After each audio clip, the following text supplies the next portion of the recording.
cercle vertueux de libres penseurs.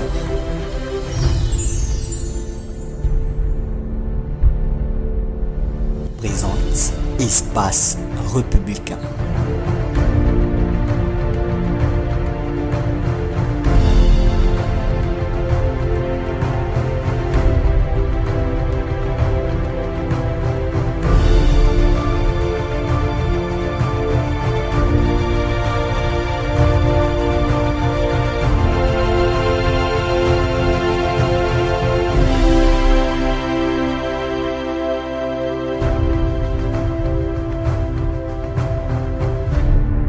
Espace Républicain. Mesdames et messieurs, amis d'Espace Républicain, bienvenue à ces nouveaux numéros. Un numéro qui sera consacré effectivement à la vie dans notre pays, aux perspectives d'avenir, mais surtout aussi aux questions que vous vous posez. Nous ne passons plus un jour sans qu'on nous soit interpellés sur la route et la question qui nous est posée par nos compatriotes est angoissante. Qu'est-ce qui va se passer demain, M. Kalingai? Demandez aux amis de l'Espace Républicain, dites-nous où allons-nous? Un peuple qui arrive à se poser la question sur son avenir est un peuple inquiet. Or, l'inquiétude est source d'instabilité. Nous allons donc essayer dans cette émission de faire un effort pour pouvoir vous apporter, pas des réponses, mais nous n'avons que des réflexions basées sur des faits que nous avons modestement la maîtrise. Et nous allons essayer de comprendre où est-ce que nous allons, qu'est-ce qui se passe. Deux faits d'abord. Premier fait, c'est que vous avez tous, comme nous, assisté à des messages venant de l'extérieur, notamment le département américain, notamment le ministre des Affaires étrangères, notamment le ministre des Affaires étrangères français, tous parlant directement aux autorités congolaises, sans mettre des gants, disant exactement ce que nous devons faire sans tenir compte des règles diplomatiques et demandant parfois à certains ressortissants étrangers de quitter le pays parce que des menaces d'instabilité étaient avérées. C'est des questions qui vous intéressent et qui ont intéressé beaucoup de personnes. Nous sommes une nation, nous n'avons que ce pays, nous n'avons nulle part où aller. Donc s'il y a des choses qui doivent se régler, elles doivent se régler donc ici. Mesdames et messieurs, vous avez compris, les moments sont graves, mais l'intelligence des hommes, c'est de maîtriser les faits par une compréhension. Nous sommes donc là avec les différents amis de l'Espace Républicain. Nous avions commencé cette aventure avec notre responsabilité d'éditeur. Aujourd'hui, nous sommes devenus presque une dynamique sociale, parce que nous faisons les choses pour nous, pour vous et pour tout le monde. Alors, nous allons, dans cette perspective, nous poser une question fondamentale, parce que nous sommes en train de nous battre pour arriver aux élections. La majorité ainsi que ses oppositions, parce qu'il y en a maintenant presque triple opposition, se battent aujourd'hui pour trouver une date consensuelle pour arriver aux élections. Mais faut-il encore se poser la question, si les élections sont organisées et qu'elles se tiennent, encore qu'il faut respecter et accepter les résultats. Notre pays est un pays spécialisé dans le combat pour la légitimité même des élections qui sont organisées. Rappelez-vous, nous sommes dans cette démocratie représentative, ce qui met dans le combat d'une majorité et d'une minorité. Un homme politique a essayé de proposer une pensée. Un homme politique, nous allons citer tout à l'heure dans la deuxième partie. Lui, il dit que, en fonction des difficultés que nous connaissons, je propose la démocratie consensuelle. Nous allons donc en parler. Nous en parlons aussi parce que nous voulons aussi rendre hommage à un grand homme. Si nous faisons les débats, si nous sommes des journalistes et que nous avons eu à un moment donné la joie d'interviewer des hommes de qualité, il en fait partie et il a été rappelé. De l'autre côté, c'est Arthur Zaïdi Ngoma, ancien vice-président, président des Forces du Futur. Nous avons donc une pensée pieuse pour lui et nous ne sommes que reconnaissants, comme d'ailleurs plusieurs d'entre nous l'ont publié dans leurs journaux. Je voudrais ici citer Bonne Gouvernance de notre ami Jérôme Sekana, que je salue, qui est ici, qui fait d'abord un grand pas sur un papier, mais il a quand même parlé de Zaïdi Ngoma. Je voudrais aussi faire allusion à la renaissance de Freddy qui nous revient de l'extérieur, qui publie sur les transitions. Et dans les transitions, vous avez, Arthur Zaïdi Ngoma a été vice-président d'une transition, l'une des plus géniales d'Afrique, les 1+4. Nous allons donc examiner tout ça, c'est beaucoup de sujets en un peu de temps, en demandant finalement que nous soyons extrêmement précis. Mais la première question que je pose aux amis, que vous connaissez bien, que je ne peux plus représenter, vous allez voir. Alors, à quoi est due cette... on n'appelle pas même pas ça ingérence, parce que l'ingérence, le mot devient encore faible. Mais à quoi est due cette... j'emprunte le mot à Zaïd Ngoma, cette caporalisation des autorités congolaises face aux forces étrangères. Avons-nous encore la force de parler pour notre pays? Nos autorités sont-ils encore aux commandes pour qu'un ministre des Affaires étrangères, pour que les États-Unis, quelle est la menace? Pourquoi ils en parlent ainsi? Qu'est-ce qu'eux, ils voient et que nous, ici au Congo, nous ne voyons pas? Pour qu'ils se permettent cette liberté de parole et ce langage, cette liberté de ton. Je voudrais commencer par celui qui va, peut-être par Bruno Mbolisson, et nous allons partager la parole. D'abord sur cette première partie que nous devons examiner. Pourquoi cette prise de parole sans pudeur presque? Merci Willy Kalingai, merci. Je salue la mémoire du professeur Arthur Zaïd Ngoma. Je crois que le pays a perdu une intelligence et un très bon cerveau, en tout cas sur le plan politique. Je retiens de lui, par exemple, dans le régime 1+4, que c'était un bon communicateur. Vous avez travaillé avec lui, donc vous pouvez témoigner avec compétence. Donc c'est une perte immense. Hein. Très peu d'hommes politiques de notre pays savent exactement communiquer et sont promptement disponibles quand l'information s'impose. Donc nous regrettons sa mort, c'est une perte énorme. Revenant à votre question, je crois que dans l'une des émissions ici à l'Espace Républicain, je crois la deuxième ou la troisième, nous avions démontré que la RDC n'est pas un pays ordinaire. La RDC est un pays particulier en ce sens que depuis sa création, bien avant même l'époque de l'État indépendant du Congo, la conférence de Berlin, il était consacré que la RDC était une propriété de la communauté internationale. Notre pays est donc au cœur des enjeux internationaux, notre pays est donc au centre de la convoitise internationale. Mais ça donne le droit aux ambassadeurs de parler comme ils ont fait. Ça ne donne pas le droit, mais d'abord nous devons retenir en tant que Congolais, et même nos dirigeants, qu'aujourd'hui le monde évolue dans une logique de l'interdépendance des nations. Aucune nation ne peut vivre aujourd'hui à vase clos, de manière déconnectée du reste du monde, même les États-Unis. Ce qui se passe aujourd'hui en Syrie et le tir croisé entre l'Union soviétique et les États-Unis n'est pas anodin. La Russie a fait une lecture, elle sait que l'Amérique ne va pas intervenir en Syrie, et ils vont en profiter jusqu'à l'installation du prochain président des États-Unis d'Amérique. Et donc, mais la difficulté ici, c'est qu'en relation internationale, les autres vous respectent ou vous minimisent selon que vous êtes fort ou faible intérieurement.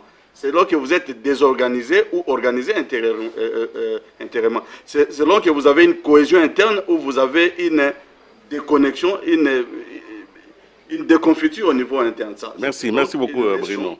Oui. À nos dirigeants de savoir s'organiser. Et je dois noter quand même avec vous, je suis par là, que c'est quand même, cette ingérence est aujourd'hui à un stade très excessif. Et si nos dirigeants ne reprennent pas rapidement conscience, ça va s'accentuer et rien ne prouve que ça va baisser demain après demain. Merci. Diana, vous qui êtes, vous reconnaissez le mombiste, nationaliste, anti-anti, ça vous devez vraiment avoir les cheveux hérissés, hein, oui, mais écoutez, Willy, quel que soit la France n'a pas été France telle qu'elle est avant. Nous avons étudié l'histoire, les Carolingiens, le Cécile, toutes ces guerres-là.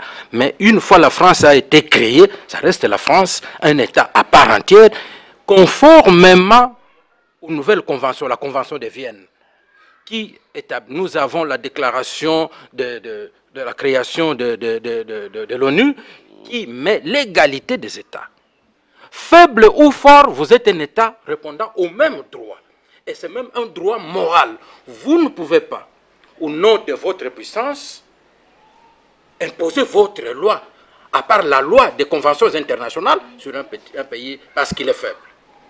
Il est vrai que nos problèmes intérieurs ne sont pas une ouverture à des ingérences extérieures. Nous savons qu'aujourd'hui, nous sommes en train de voir, nous sommes une génération qui est en train de vivre la naissance d'une nouvelle guerre froide. Et cette nouvelle guerre froide, déjà, les gens voient déjà dans cette configuration quel pays doit être avec nous, lequel doit... Et ce ne sont pas les pays. Quel dirigeant sera avec nous qui pourra garantir nos intérêts.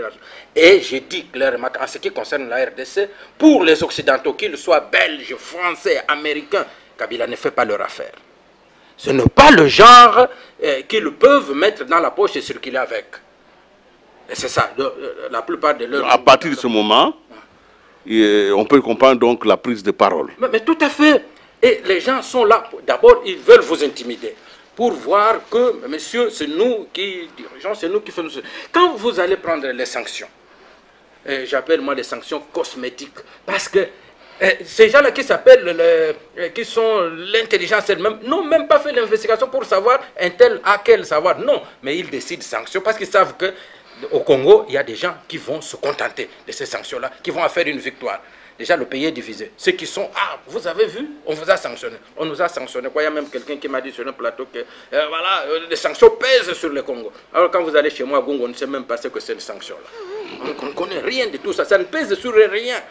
Nous n'avons vu aucune entreprise américaine. Mais je voulais terminer en disant ceci, que la conséquence de cette attitude, c'est quoi? C'est la radicalisation d'une partie des Congolais. Ceux qui croient que avec ces interventions extérieures, c'est une puissance pour eux, et davantage ceux qui veulent craindre la guerre au Congo, l'attisent, soufflent sur les braises justement pour qu'il y ait que cela frappe. Mais on constate que les Américains fuient déjà, c'est pour dire qu'ils ne veulent pas mourir dans la guerre du Congo.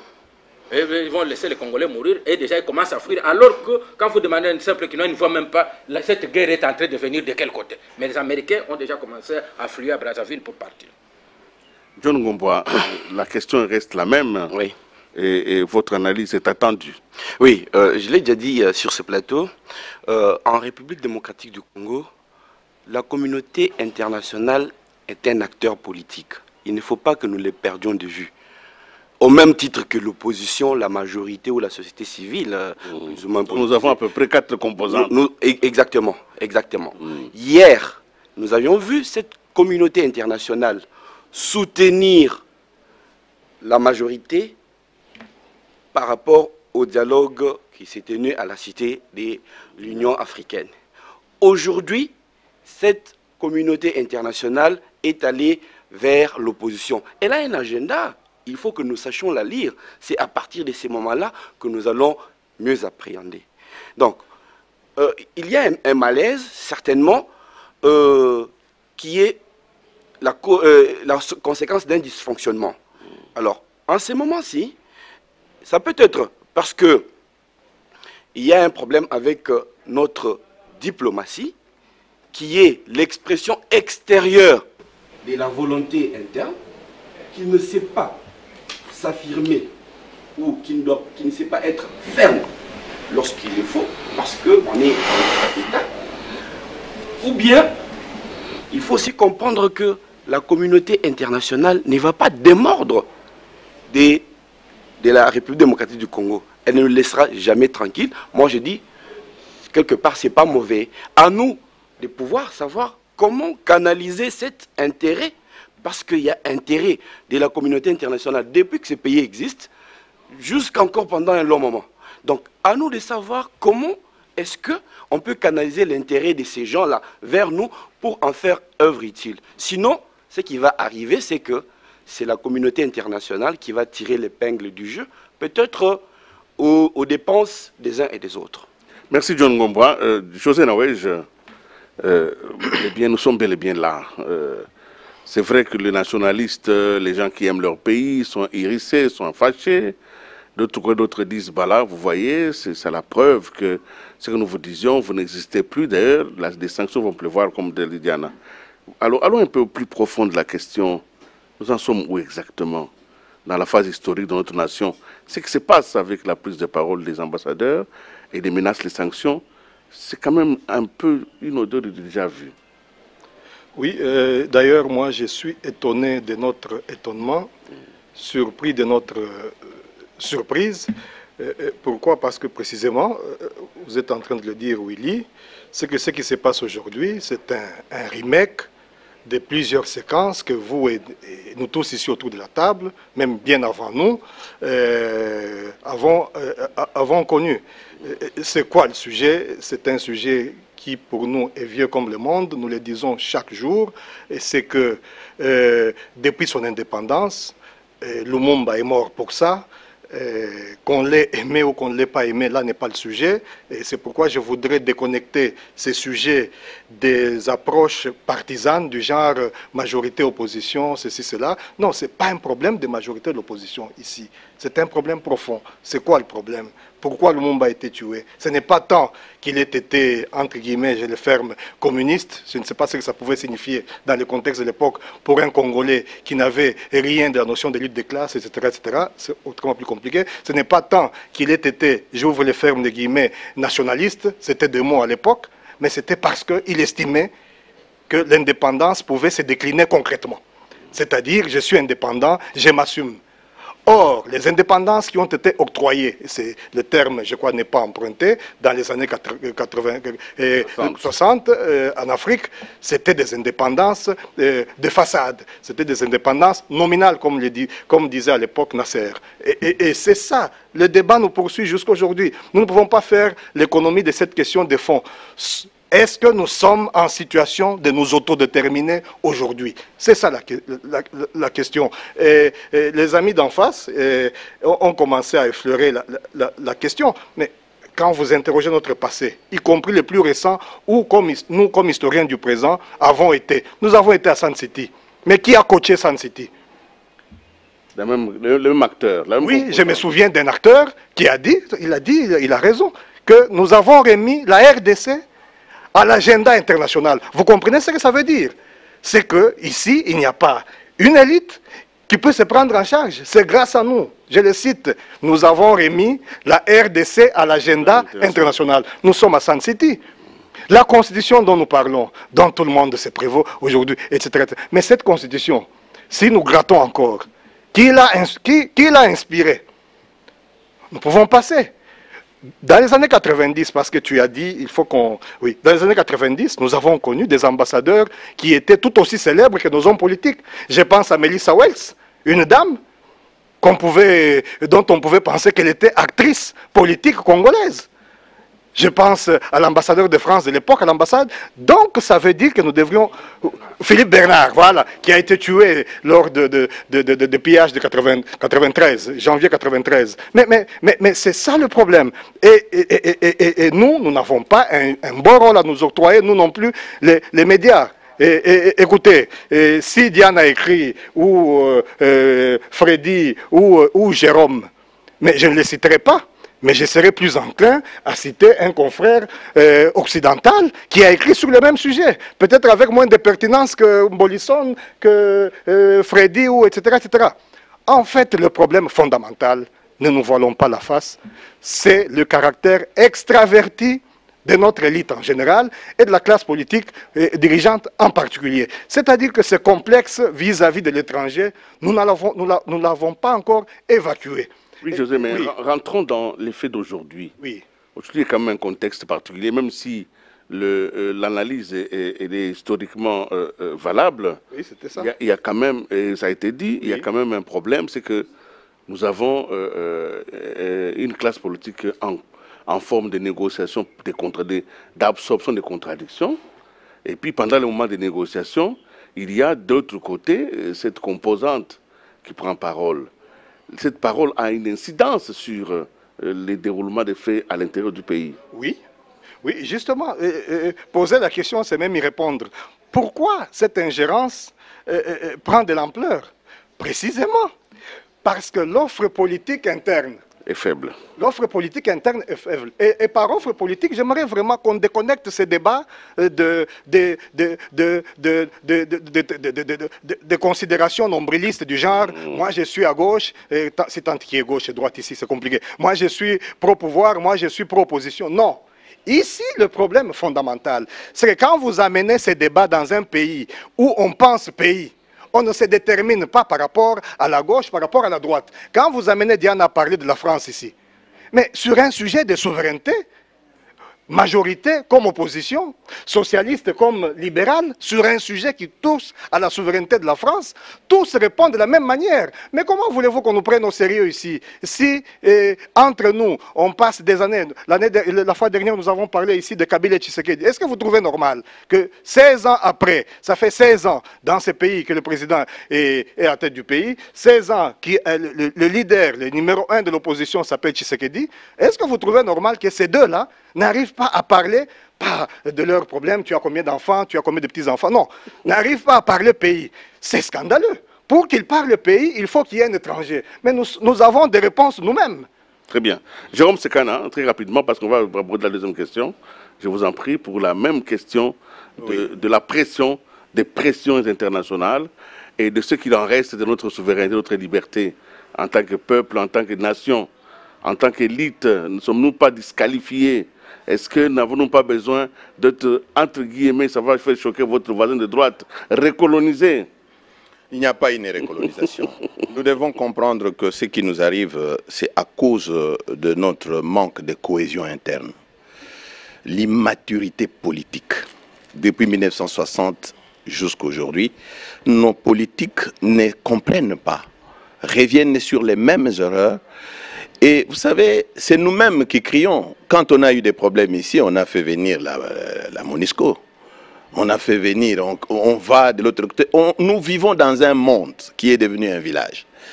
Et lorsque nous avons des problèmes, nous avons besoin de cette communauté internationale. Maintenant, lorsque cette communauté internationale s'exprime sur nos problèmes, nous disons non, vous exagérez. Je ne suis pas d'accord avec certains écarts de langage que j'ai entendus à gauche, à droite. Mais il est vrai que si nous, en République démocratique du Congo, nos politiques avaient géré bien le pays, si nous avions nous-mêmes respecté notre constitution, si l'opposition et le pouvoir pouvaient émettre sur la même longueur d'onde et parler pays, parler nation, je ne pense pas qu'on aurait des problèmes. Si aujourd'hui la communauté internationale, chose que je condamne, par exemple, ce que dit Didier Reynders, il ne peut pas se permettre de dire n'importe quoi sur notre pays, nous ne sommes plus la colonie, nous sommes un pays indépendant, il ne pouvait pas arriver à dire ça si, par exemple, Tshisekedi, Kabila et nous tous à l'interne, on pouvait comprendre qu'il y a eu des difficultés pour organiser les élections avant 2017. Donc, on s'entend et tout ça. Mais ici, c'est parce qu'il y a une rivalité qui risque de créer le désordre. C'est ainsi que... Si je peux vous en prie, vous avez la parole. C'est ainsi que ceux-là qui nous prennent toujours comme des bébés politiques disent que mais ces gens-là ne grandissent jamais.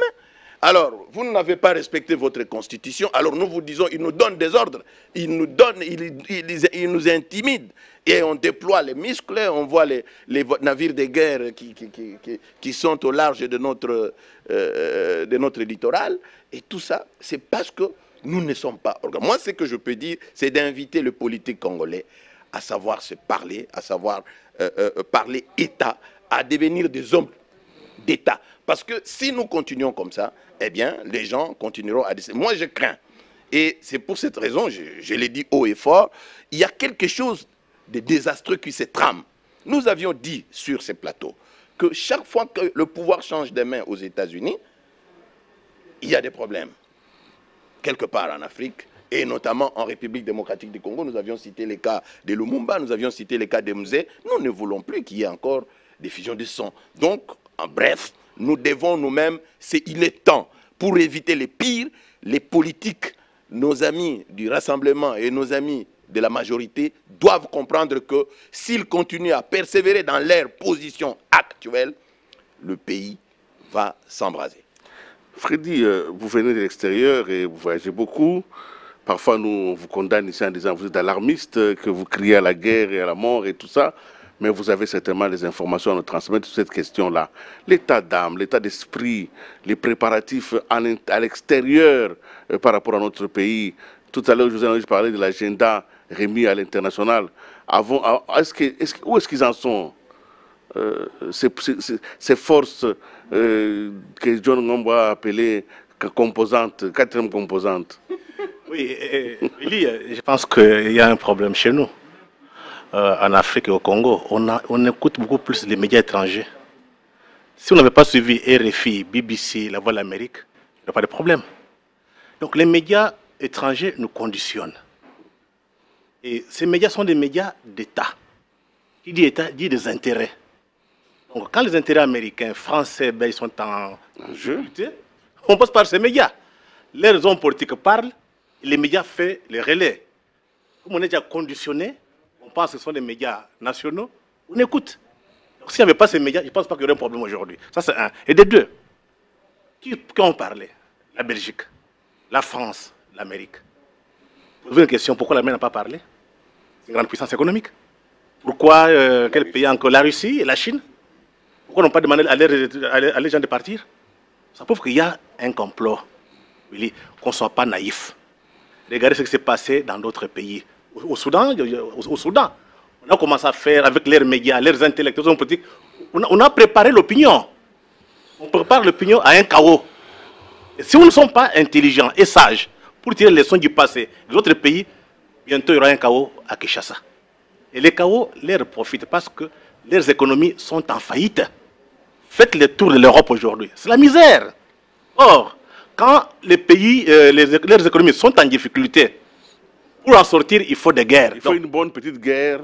Faire la guerre chez eux, c'est le business. Pour vous, c'est une mauvaise chose. On va vous tuer, vous pleurer. Ils n'ont pas d'état d'âme.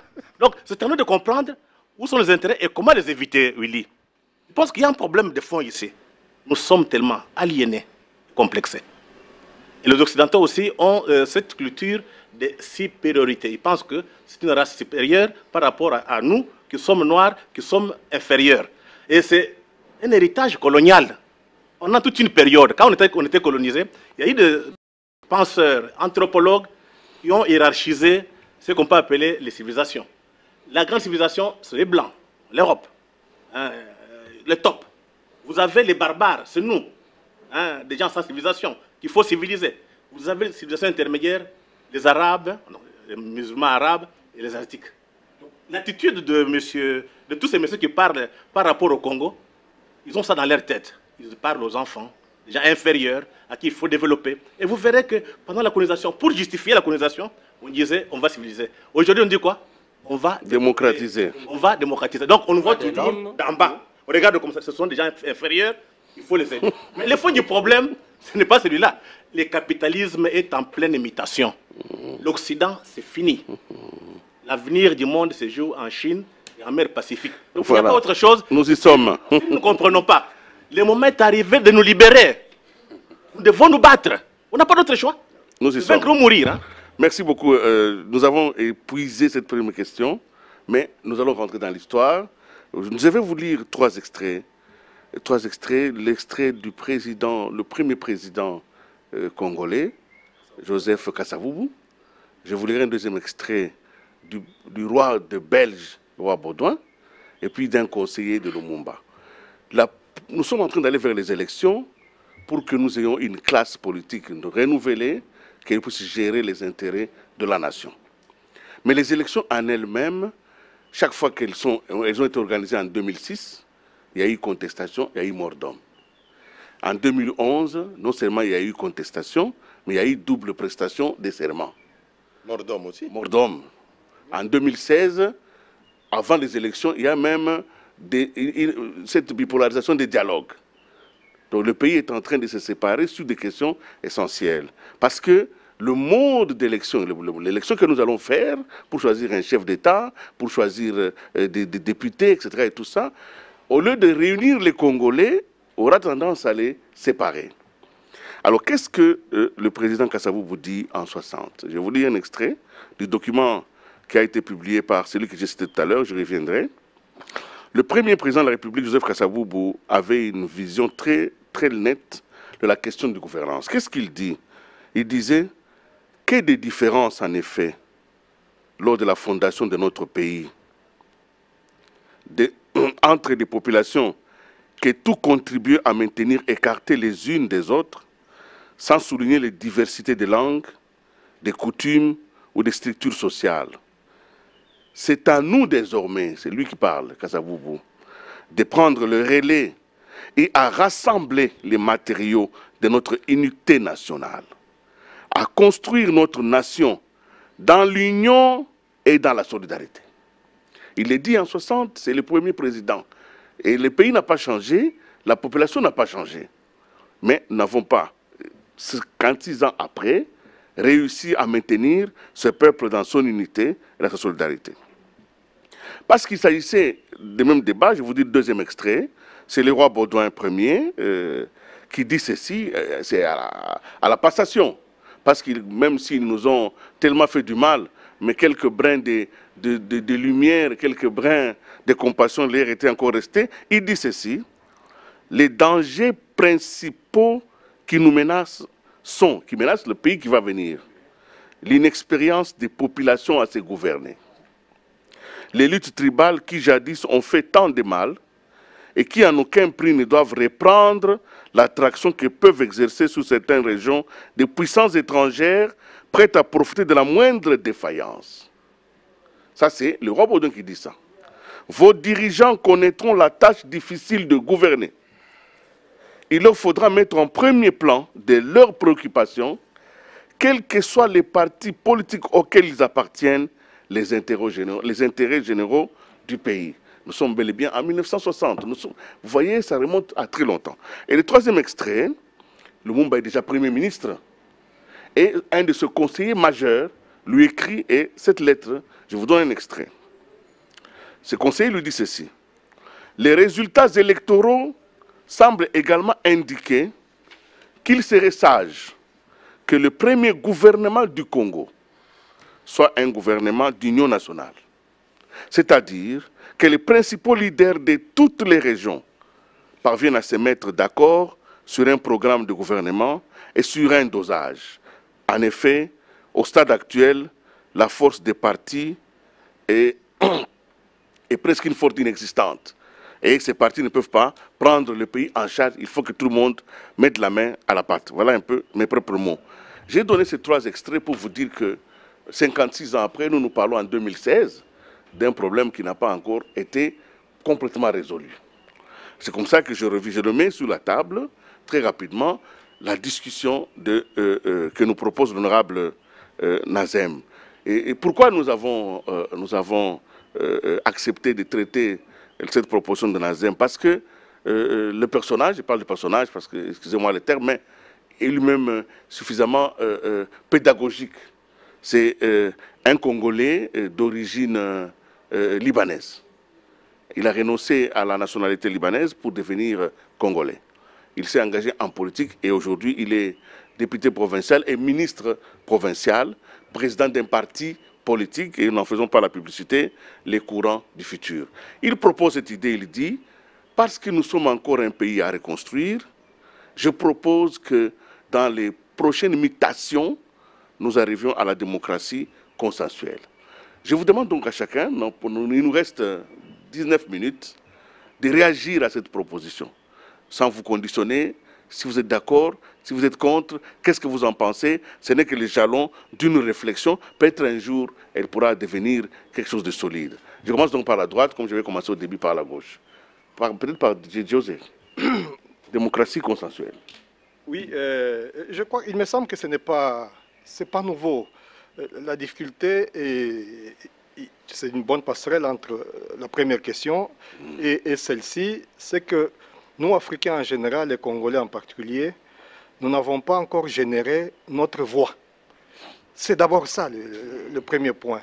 Et c'est que nous sommes consommateurs des idées, des idéologies, je ferme les guillemets, et des projets de société, des modes d'organisation sociale et même sociétale, clé en main. C'est fait ailleurs et on vous l'impose et vous l'acceptez. Nazem parle de la démocratie consensuelle. Mais la démocratie consensuelle, ça vient d'où? Même la démocratie représentative actuelle, elle a une histoire en Occident. Et là même, ses limites, tous les grands politologues tendent maintenant vers ce qu'on appelle la démocratie participative. Parce que la démocratie représentative, en réalité, c'est la dictature d'un groupe pendant 5 ans, si c'est un quinquennat et une législature de 5 ans, ou pendant 7 ans d'un groupe sur l'ensemble du pays. Alors c'est pourquoi il y a la démocratie participative. La démocratie consensuelle, Willy, on peut prendre un exemple simple, l'Afrique du Sud. Quand Nelson Mandela sort de prison, l'ANC gagne alors haut la main les premières élections démocratiques. Mais qu'est-ce que Mandela a fait? Mandela pouvait dire au nom de principes démocratiques, un homme, une voix. Un homme, une voix, j'ai la majorité, je gouverne seul. Moi, c'est-à-dire, moi et l'ANC, mon parti, mais Mandela a surpris tout le monde. Dans son gouvernement, le ministre de l'Intérieur, c'était Boutelezi. Mais pourquoi Boutelezi? Boutelezi qui était président d'un parti qui a été battu, Inkatha. Mais Boutelezi, Mandela l'a pris pourquoi? Parce que Boutelezi, c'est le représentant de la communauté Zoulou. Parce que Boutelezi, dans son État, le KwaZulu-Natal, c'est le seul État où l'ANC a eu un peu de problèmes, pour des raisons ethniques. Voilà, Mandela a eu la sagesse de le mettre, donc d'enfreindre oui, la vulgate démocratique pour le mettre. Ça devrait nous interroger. En d'autres termes, quand nous parlons de la démocratie représentative, qu'est-ce que nous mettons dans le mot représentation? Si nous y mettons des idées, ok, moi j'ai gagné et j'ai fait mon gouvernement, ça va. Mais si nous y mettons des forces sociologiques, pour ne pas dire tribu, clan, etc., etc. Or, c'est ça le sujet. Nous sommes encore à ce niveau-là. C'est que la démocratie consensuelle nous permet de gouverner tel que nous sommes, pas tel que les autres voudraient que nous soyons. Voilà. Merci, très bien, merci. Jérôme, rapidement. Oui, écoutez, vous savez, la démocratie consensuelle va toujours de pair avec la paix. Partout où on recourt à la démocratie consensuelle, on essaye d'apaiser les esprits. J'ai un ami qui travaille à la Banque mondiale. Il a pris un adage de chez lui au Cameroun et il a écrit. Et chaque fois quand nous arrivons là-bas, la délégation de la République démocratique du Congo, nous lisons et nous nous moquons de lui. Et il nous dit, il faut toujours méditer. Et que dit cet adage? Cet adage dit ceci. Lorsque les uns mangent, pendant que les autres regardent, ainsi naisse la rébellion. Cela veut dire quoi?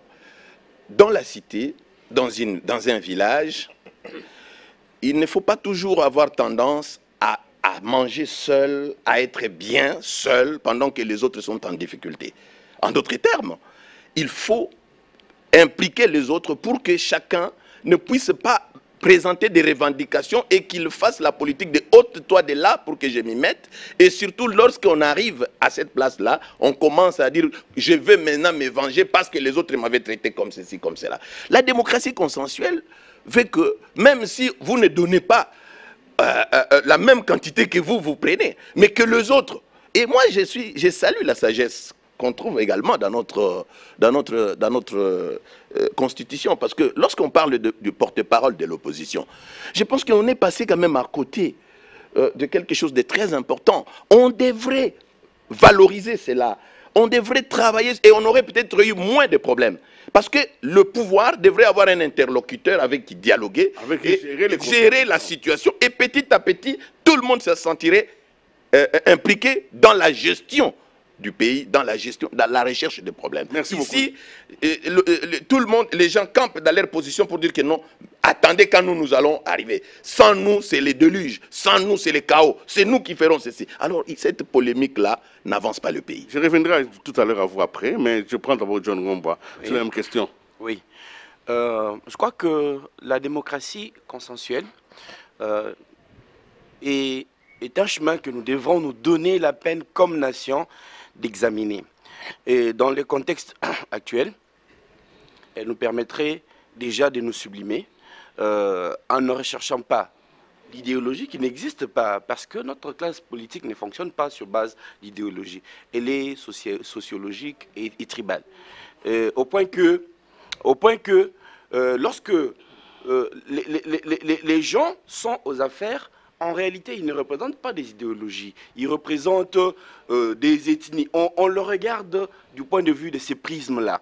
Et compte tenu de la multitude des d'ethnie que nous avons dans ces pays, il est utile que nous essayions d'élargir le plus possible. Alors, pour revenir au cas qui est le nôtre, nous avons aujourd'hui le rassemblement qui a produit des résolutions au terme d'un conclave. Nous avons un dialogue qui est initié au niveau de la cité de l'Union africaine.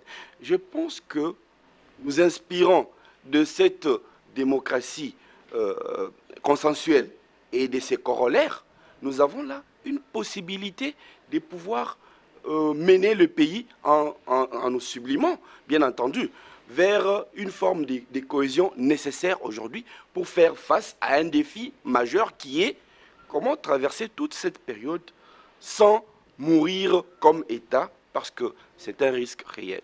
Merci. Diana. Vous savez, c'est un problème sérieux. Quand, par exemple, sur ce plateau, j'écoute mon ami Sekana parler, je me dis, je prends, M. Sekana, je prends la proposition judicieuse, qui est le cri de cœur de l'honorable. Mais quand je me dis, pour que cette proposition passe, il faut amener Sekana, par exemple, quelque part qu'on les formate, par exemple. Et il n'est pas seul, ils sont nombreux. Vous savez ce qu'il y a comme un système un peu comme d'ordinateur. Quand vous voulez mettre un nouveau système, vous devez avoir le système d'exploitation. Alors, le système d'exploitation qu'il y a dans beaucoup de Congolais, dont chez notre ami Sekana-là, il faut d'abord l'enlever et mettre ce système. C'est quoi, par exemple, lorsqu'on dit Tshisekedi et Kabila doivent se rencontrer? Non, Tshisekedi doit se rencontrer avec Menakou. C'est ça aussi, votre démocratie bourgeoise établit les responsabilités. Kabila n'est plus au niveau des chefs de clan politiques. C'est le chef de l'État. Au niveau de l'État, il doit rencontrer d'autres chefs d'État, mais pas rencontrer des chefs de clan. Et quand vous estimez que Kabila doit rencontrer les chefs de clan, c'est que même, vous ne comprenez même pas votre démocratie bourgeoise que vous avez à travers une constitution que vous voulez défendre, mais tout en refusant de la respecter. Lorsque Kassavoubou dit ce qu'il a dit, mais vous allez vous rendre compte qu'après Kassavoubou n'a pas appliqué ce qu'il a dit. Pourquoi? Parce que de l'extérieur, on l'a poussé. Les forces extérieures. Voilà, on lui a mis le système d'exploitation qui a fait qu'il n'a plus appliqué ces idées-là. Il en était conscient. Quand vous prenez Baudouin, dans ce système, Baudouin voyait que ces gens se nous raccordaient le temps, mais voici ce qui va venir. Il connaît aussi ce système d'exploitation qu'il a mis à vous. Il sait comment vous allez fonctionner. Parce que c'est lui qui a fabriqué son robot. Il sait comment ce robot, où est-ce qu'il va aboutir. Et c'est ce qu'il dit. Alors, et le conseiller du Premier ministre, lorsqu'il le dit, il a aussi raison. Mais qu'est-ce qui est arrivé en fait? On a mis en place un gouvernement d'union nationale. Le tout premier. Oui, le tout premier. Que vous ayez gagné ou pas, on a mis tout le monde ensemble. Mais qu'est-ce qui est arrivé? C'est lui qui a gagné. Et 2 mois après, il n'a pas gouverné plus de 2 mois. Qu'est-ce qui est arrivé malgré cette... Parce que la composante, la 4e composante, on n'a pas pu... La 4e composante a estimé que ces gens-là, en se gérant comme ça, nos intérêts ne seront pas sauvegardés. Voilà. Qui peut nous garantir tous nos intérêts totalement? D'abord nous et les Congolais après. Et c'est ce qui se passe encore aujourd'hui. Qu'est-ce que Kabila fait lorsqu'il remporte les premières élections en 2006? Mais vous êtes responsable des médias, à la cité de l'UIA, nous l'a dit. Quand il reçoit son challenger, Jean-Pierre Bemba, quand il lui pose la question, quel est l'avenir du Congo? Il dit, l'avenir du Congo est beau. Lui-même nous a dit que la phrase de Lumumba lui est venue en tête quand il a dit, l'avenir du Congo est beau. Mais nous allons construire cet avenir ensemble. Ah, vous voulez que nous participions? Oui, mais Jean-Pierre Bemba est venu avec une proposition. D'accord, nous voulons participer au gouvernement, mais à condition que vous excluiez le Palou. Vous vous rendez compte? On lui ouvre la porte pour que lui entre et dise, moi je ne peux pas entrer là-bas, si tel autre est là, il a la telle position. Et pourquoi système d'exploitation qui est à la base de ça ne concorde pas avec les objectifs que nous poursuivons? Aujourd'hui, je pense que cette constitution que nous avons, c'est le vrai problème. Il faut y aller par là. Nous devons nous asseoir. Au lieu de nous battre à gauche, à droite, on dit que les élections de 2011 sont chaotiques parce qu'on a triché. Mais aujourd'hui, vous avez entendu les gens se battre sur dire que comment nous allons faire pour qu'il n'y ait pas de tricherie. Non. Or, c'était la tricherie, la grande revendication. On a triché. Il y en a des députés votés et il y a des députés nommés. Est-ce que vous sentez le débat pour que demain, qu'il n'y ait pas de députés demain? Non, il doit partir. Mais parce que tous, ils se sont fait nommer à la CENI. Tous. Moi, j'étais sur le terrain, je connais, je peux citer un. Toi, j'étais vu tricher. Toi, un tel, j'étais vu tricher. Très bien, Diana, merci. Pas de péché de lèse-majesté ici. Nous allons prendre... Je voulais écarter nous allons prendre les deux derniers. Je vous en prie. Dans cette démocratie bourgeoise, les uns mangent, les autres... Manger, ça veut dire quoi? Manger. Quand on est au pouvoir, manger, c'est son salaire qu'il reçoit. Mais il travaille pour que, quand il y a une route, qui mange la route, qui ne mange pas. Quand il y a stabilisation des cadres macroéconomiques, comme il aime le dire, qui mange, qui ne mange pas. C'est ça le travail d'un gouvernement. Un gouvernement n'est pas là pour distribuer des prébendes, monsieur, quand vous êtes au pouvoir. Ce n'est pas pour distribuer des prébendes. Merci, Jonathan. Travailler pour l'intérêt commun. Merci, nous avons compris ça. Bruno, nous allons très rapidement votre réaction par rapport à la démocratie consensuelle. Ça n'a été d'ailleurs que nous avons lancé un ballon de feuille. C'est pour que les gens réfléchissent, mais ce n'est peut-être pas encore aujourd'hui. J'ai lu la réflexion de l'honorable Nazem qui a fait dans le cadre du dialogue congolais. La proposition comporte plusieurs avantages. J'aimerais quand même faire 3 observations. C'est que chez nous, vous l'avez dit à l'introduction, ce n'est pas la première fois, ce ne sera pas une nouveauté qu'on expérimente cette gestion consensuelle croisée de la République. On l'a eu en 60, quand au lieu de Kassavou, en réalité, ça allait être Bolikango qui allait être élu président de la République parce qu'il était de la mouvance lumumbiste qui était majoritaire au Parlement. Mais il y a eu une sorte de sportivité politique. On a donné la passe à Kassavou qui était de la coalition minoritaire. La gestion consensuelle de la République a eu des avantages au Liban, au Kenya, ça a échoué au Zimbabwe avec la diabolisation mutuelle entre Mugabe et Tsvangirai. Mais chez nous également, nous pouvons rappeler les bénéfices de la gestion consensuelle dans les régimes 1+4. On peut tout dire, on peut insulter les régimes, mais ça a eu l'avantage de permettre à José Naoué de quitter Kinshasa pour aller par exemple à Beni, ce qu'il ne pouvait pas faire avant les 1+4. Et à Diana aussi. Hein. Et à Diana aussi de quitter. Donc, c'est extrêmement important. Alors là, je voudrais saluer. Donc, le ciment de cette réflexion, c'est quoi? C'est faire en sorte que celui qui gagne les élections ne soit pas considéré comme un gagnant total, mais qu'il ait une marge de manœuvre à offrir aux perdants. Et c'est là l'avantage de la loi de l'honorable Mokako, Dr Mokako, qui aujourd'hui qui a été alignée au cours de la session ordinaire de ce mois de septembre. C'est une proposition de loi, à mon avis, novatrice, qui donne des avantages aux meilleurs perdants de l'élection présidentielle. Elle est presque parallèle à la loi de l'honorable Clément Kankoubou Kassa, qui, elle, parle plutôt des avantages à accorder à l'ancien président de la République, en sus du fait qu'il est reconnu sénateur à vie. Il faut des privilèges additionnels pour faire en sorte qu'il se mette à l'aise, il ne soit pas inquiété avant de quitter le pouvoir. Parce que le malheur aussi de l'Afrique, c'est que le pouvoir est trop succulent par rapport aux autres pays du monde. Et quand on est au pouvoir en Afrique, c'est difficile qu'on soit pressé de quitter. Ce n'est pas seulement la RDC, c'est partout. Donc, alors, cette loi-là dit, par exemple, là je cite, qu'il faut des privilèges assez spéciaux aux meilleurs perdants de l'élection présidentielle. Garde, tout et toute dotation. Ça permet à ce que celui qui perd les élections ne soit pas considéré que la fin du monde est sonnée pour lui. Et ça atténue un peu le sens. La réflexion de l'honorable Nazem revient également, il décourage la territoriale des originaires. Il voudrait, par exemple, l'exemple de Konde Villa Kikanda pour le Nord Kivu, Jonas Mukamba pour l'Équateur et je crois Jean Bomo pour le Congo central, que le poste de gouverneur de province soit ouvert aux non-originaires.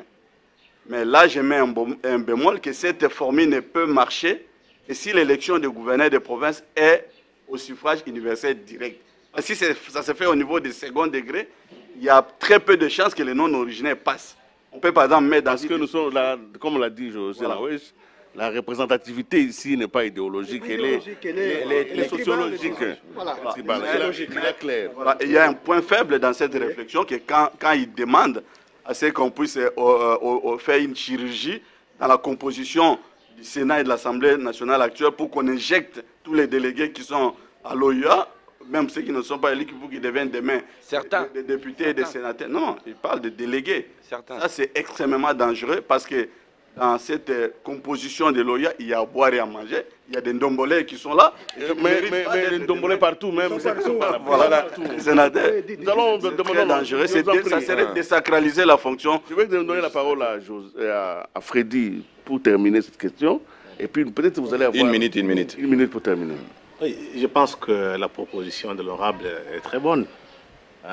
Moi, ça me fait réfléchir de voir dans notre histoire.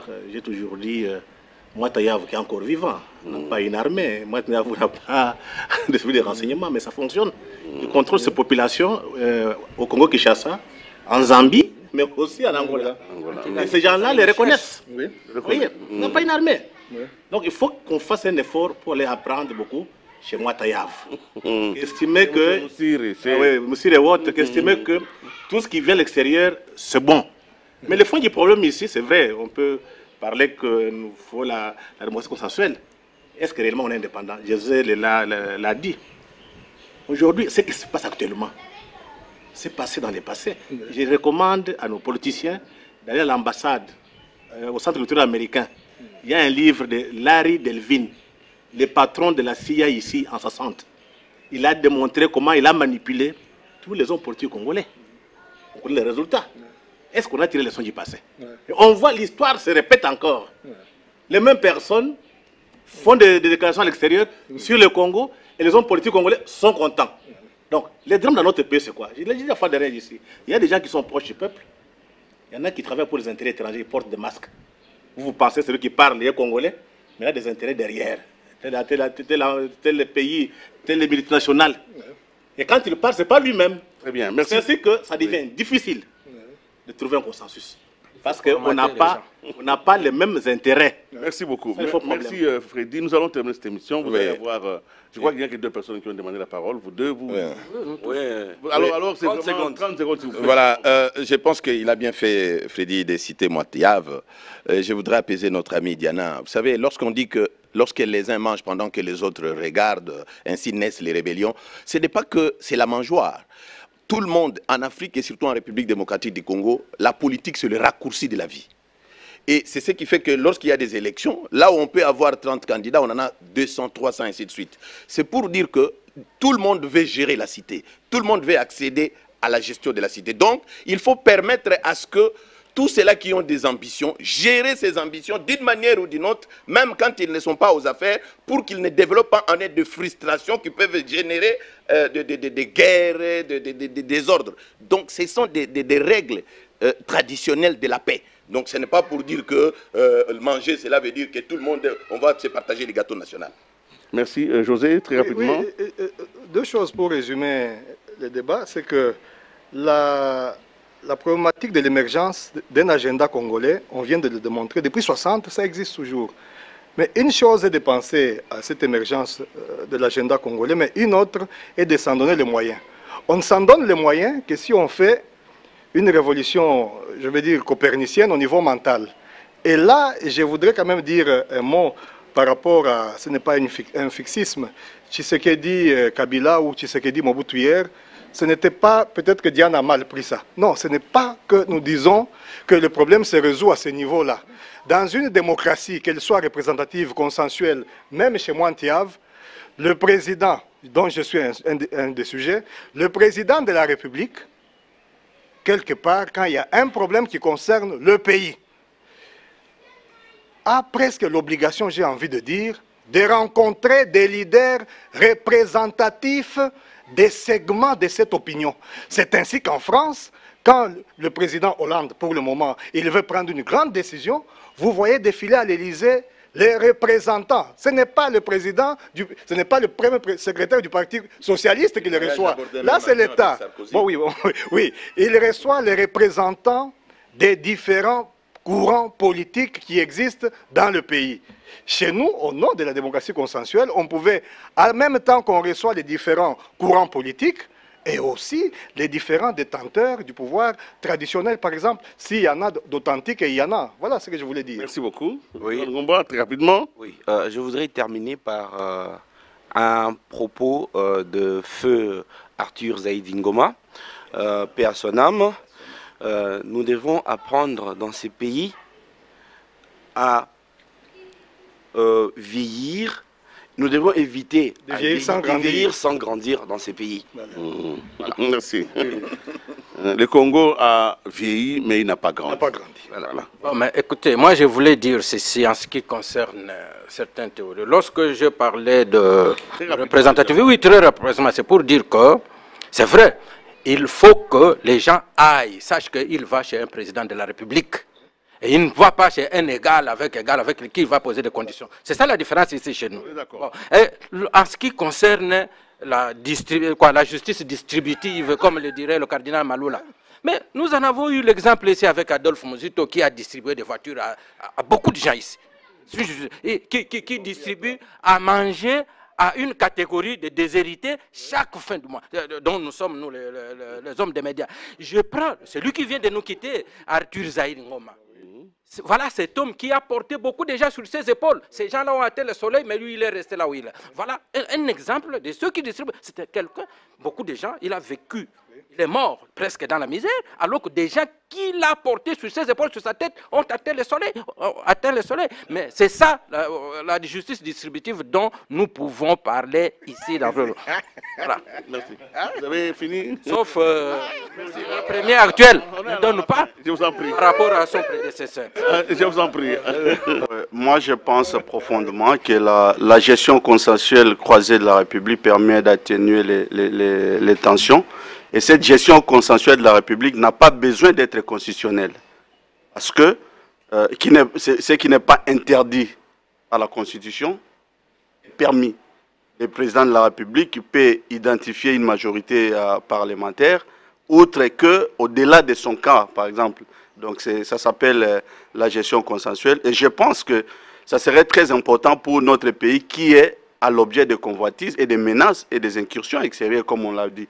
Parce que si cette gestion est consensuelle, ça renforce la cohésion nationale, quitte à la diplomatie de renforcer son travail, quitte à notre diplomatie de faire le travail, à ne pas penser cousin, à ne pas penser client, mais à penser État, à penser République, même à l'extérieur du pays. Combien de conférences aujourd'hui sont organisées à l'extérieur du pays pour montrer les difficultés de la CENI à organiser l'élection dans les délais constitutionnels? Très peu.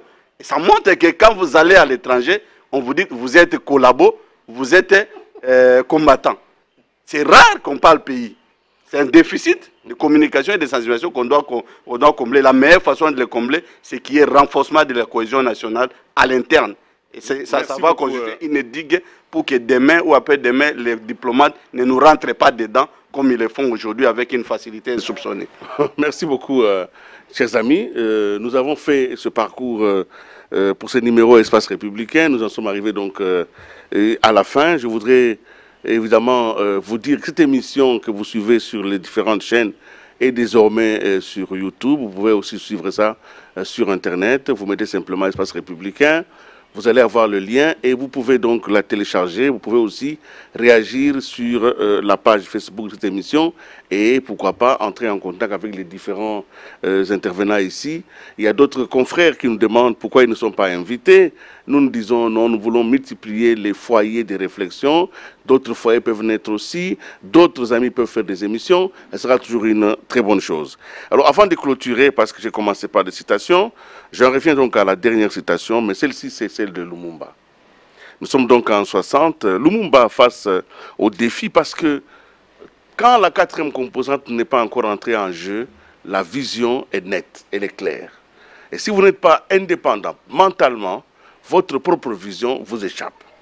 Qu'est-ce que Lumumba dit le 30 juin 1960? Je lis un extrait. Je l'ai tiré d'ailleurs du document publié par l'honorable Nazen. Nous allons montrer au monde ce que peut faire l'homme noir ou congolais quand il travaille dans la liberté. Et nous allons faire du Congo le centre de rayonnement de l'Afrique tout entière. Nous allons veiller à ce que les terres de notre patrie profitent véritablement à ses enfants. Nous allons revoir toutes les lois d'autrefois et en faire de nouvelles qui seront justes et nobles. Nous allons mettre fin à l'oppression de la pensée libre et faire en sorte que tous les citoyens puissent jouir pleinement des libertés fondamentales prévues dans la Déclaration des droits de l'homme. Nous allons supprimer efficacement toute discrimination, quelle qu'elle soit, et donner à chacun la juste place qui lui vaudra la dignité humaine. Son travail et son dévouement au pays. C'est Lumumba qui continue et il conclut. Nous allons faire régner non pas la paix des fusils et des baïonnettes, mais la paix des cœurs et des bonnes volontés. Mesdames et messieurs, c'est parti, donc nous terminons. Lumumba qui avait 1060, malheureusement le pays ici n'a fait que régner la paix des fusils et des baïonnettes et a fait de la violence son mot d'expression permanente et c'est dommage. Mesdames et messieurs, merci et à la prochaine. Merci.